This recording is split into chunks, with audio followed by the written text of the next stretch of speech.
Columbus Copernicus invented telescope.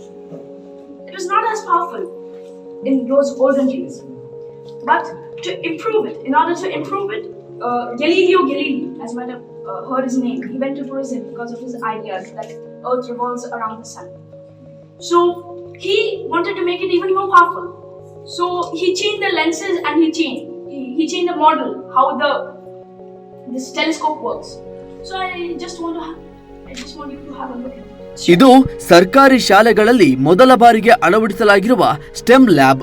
Uttara Kannada ಜಿಲ್ಲೆಯ ಶಿರಸಿಯ Marikamba ಪ್ರೌಢಶಾಲೆಯಲ್ಲಿದೆ. Stem lab ಎಂದರೆ science, technology, engineering, maths lab ಎಂದರ್ಥ.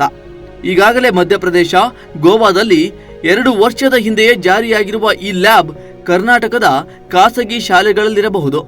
ಆದರೆ ಸರ್ಕಾರಿ ಶಾಲೆಗಳಲ್ಲಿ ಇದೇ ಮೊದಲ ಬಾರಿಗೆ ಈ ಸ್ಟೆಮ್ ಲ್ಯಾಬ್ ಅನ್ನು ಅಳವಡಿಸಲಾಗಿದೆ.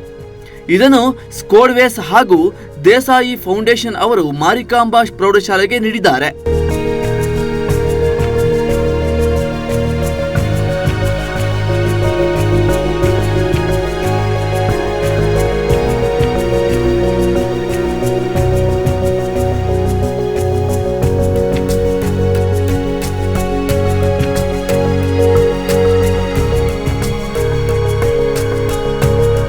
ಪ್ರಸ್ತುತ 1500 ವಿದ್ಯಾರ್ಥಿಗಳಿರುವ ಈ ಶಾಲೆಯಲ್ಲಿ ಮಕ್ಕಳಿಗೆ 8, 9 ಹಾಗೂ 10ನೇ ತರಗತಿಯಲ್ಲಿಯೇ ರೋಬೋಟಿಕ್ಸ್ ಹೇಳಿಕೊಡಲಾಗುತ್ತಿದೆ.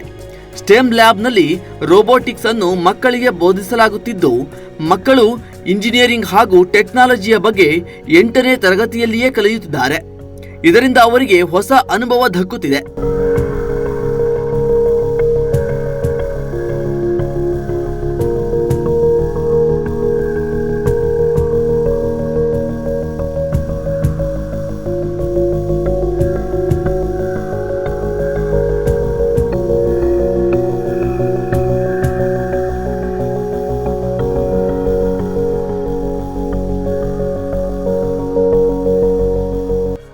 ಹೀಗೆ ರೋಬೋಟಿಕ್ಸ್, ಇಂಜಿನಿಯರಿಂಗ್ ಹಾಗೂ ಎಐನಂತಹ ವಿಷಯಗಳನ್ನು ಈ ಶಾಲೆಯಲ್ಲಿ ಅಳವಡಿಸಿಕೊಳ್ಳಲಾಗುತ್ತಿದೆ.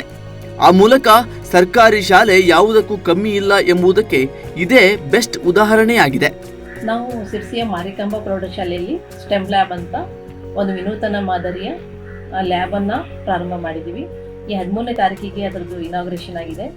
ಈ ಸ್ಟೆಮ್ ಲ್ಯಾಬ್ ಮಾಡೋದಕ್ಕೆ ನಮಗೆ ಸಹಾಯ ನೀಡಿದಂಥವರು ಗುಜರಾತಿನ ದೇಸಾಯಿ ಫೌಂಡೇಶನ್ನವರು.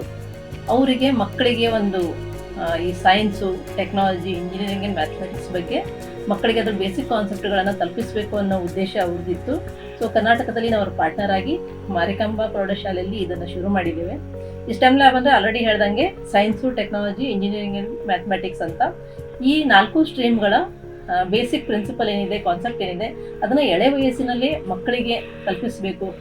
ನಾವು ಹೈಸ್ಕೂಲ್ ಮಕ್ಕಳಿಗೆ 8ನೇ ಕ್ಲಾಸಿಂದ 10ನೇ ಕ್ಲಾಸ್ನಲ್ಲಿರುವಂಥ ಮಕ್ಕಳಿಗಾಗಿ ಈ ಕಾರ್ಯಕ್ರಮವನ್ನು ತಂದಿದ್ದೇವೆ. ಎಳೆ ವಯಸ್ಸಿನಲ್ಲಿ ಅವರಿಗೆ ಎಲ್ಲ ಕಾನ್ಸೆಪ್ಟ್ಗಳು ಗೊತ್ತಾದರೆ ಅವ್ರು ಮುಂದೆ ನಾವು ಯಾವ ಸ್ಟ್ರೀಮನ್ನು ಆರಿಸ್ಕೊಂಡು ಮುಂದುವರಿಬೋದು, ಯಾವುದ್ರಲ್ಲಿ ನಾವು ಹೆಚ್ಚಿನ ವಿದ್ಯಾಭ್ಯಾಸ ಮಾಡಿದರೆ ನಮಗೆ ಒಳ್ಳೇದಾಗ್ತದೆ ಅನ್ನೋದು ಅವರಿಗೆ ಗೊತ್ತಾಗಬೇಕು ಅನ್ನೋ ಉದ್ದೇಶಕ್ಕಾಗಿ ಪ್ರಾಕ್ಟಿಕಲಿ ಅವರಿಗೆ ಅರ್ಥ ಮಾಡಿಸೋದಕ್ಕಾಗಿ ಈ ಸ್ಟೆಮ್ ಲ್ಯಾಬನ್ನು ಶುರು ಮಾಡಿದ್ದೇವೆ.